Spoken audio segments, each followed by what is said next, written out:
Good morning, everybody. Yes, I do have a smile on my face and laughter in my body and my bones this morning. It's about 7 o'clock on the West Coast, and it's about 10 o'clock on the East Coast, a.m. Today is, I think, January 19th or 20th. Let me make sure. Wednesday, January 20th, 2021.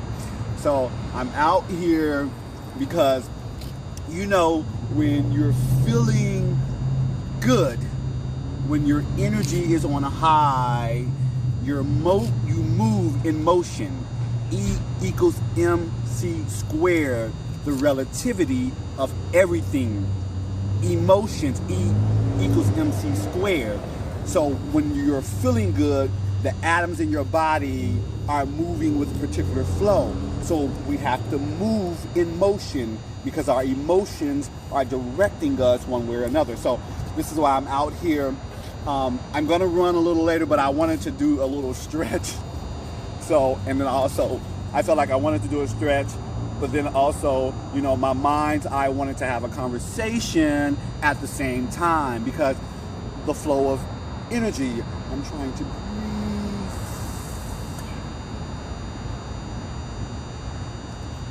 To harness the power from within, as Tony Robbins says, and balance my physiologicality, right?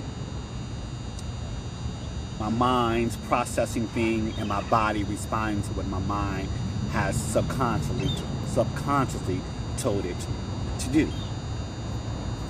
Isn't it so?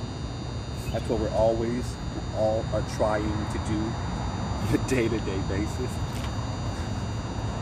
This is called blushing, right? This is one of those scientific things that we cannot explain when it's like a shock to the nervous system. When someone catches you off guard and maybe give you a compliment or say something that's kind of quirky or strange, and you smirk and you laugh, you know, talking about energy here. But anyway, so I was thinking about race relations again, and how, you know, in the now times there is a lot of paradigm shifting happening, not just nationally, but around the world, with globalization hinged in it all. So what we're going to see in a lot of cultures, in a lot of communities, in a lot of corporations, in a lot of organizations is a uprise in cultural sensitivity and awareness, because we are sourcing talent from around the world now, which means we notice many people are getting more training, more certificates, more schooling, more street schooling. But at the base of that, they're really learning the rudimentaries of how to engage with people face to face and online differently. So we talk about like marketability and how important that is, because there might be 1,000 people, you know, applying for that same job or that same opportunity that you're applying for, and not just locally or nationally, but internationally. So how to decipher yourself from that are many ways, you know, picking up a second language, learning new nonverbal forms of communication, learning different cultures. And at the base of that is always really understanding ourselves more. The more we understand ourselves, the better we are able to understand others. Merriam-Webster put it this way: I am human, therefore nothing is alien to me.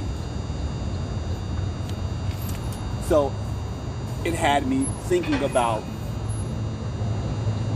when we're going into these new opportunities, how we engage with one another is really key to a departmental or an organizational or corporation's bottom line.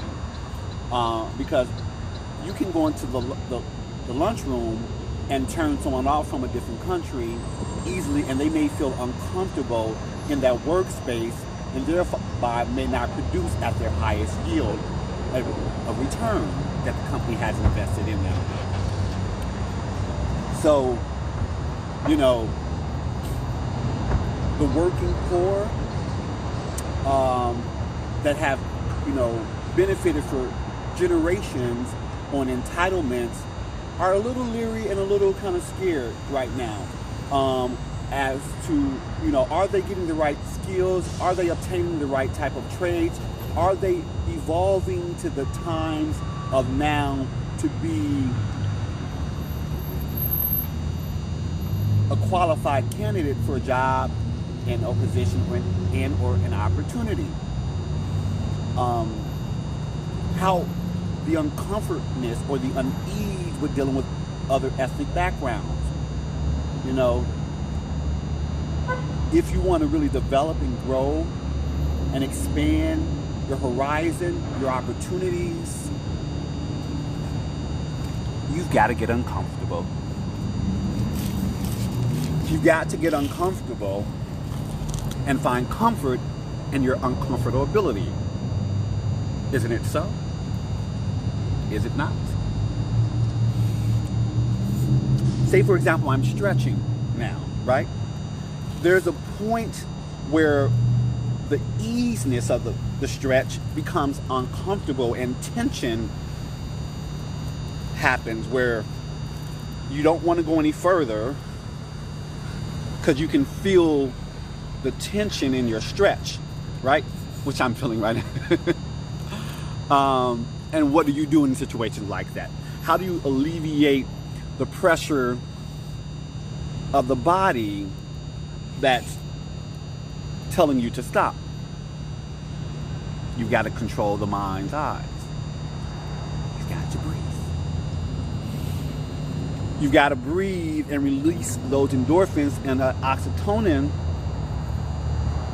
and it'll help relax you even more. Take your mind away from the tension and place it somewhere else. Oh, there, I just went down maybe a few more millimeters. But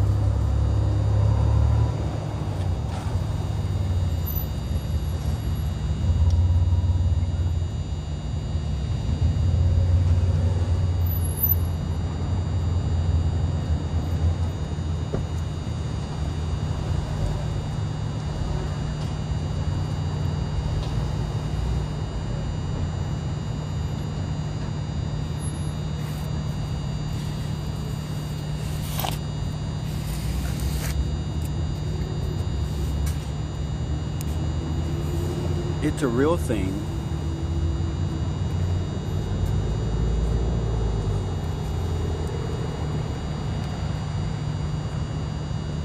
Getting uncomfortable and finding comfort in your uncomfortability. See, it's an action word. It's a qualifier of an action word, actually. So it's the specificity in understanding that my ability to be uncomfortable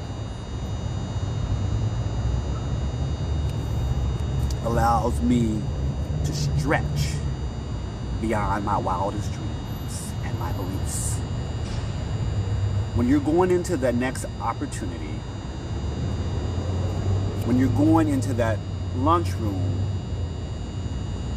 we know by 2050 that the minority in America will be the majority. We know right now that kids around the country are learning Spanish as a secondary language. We also know that Spanish-speaking individuals are learning the sociability of America. We also know that the majority of Americans are stifled and uncomfortable with the shift and change in procurement and sourcing. We all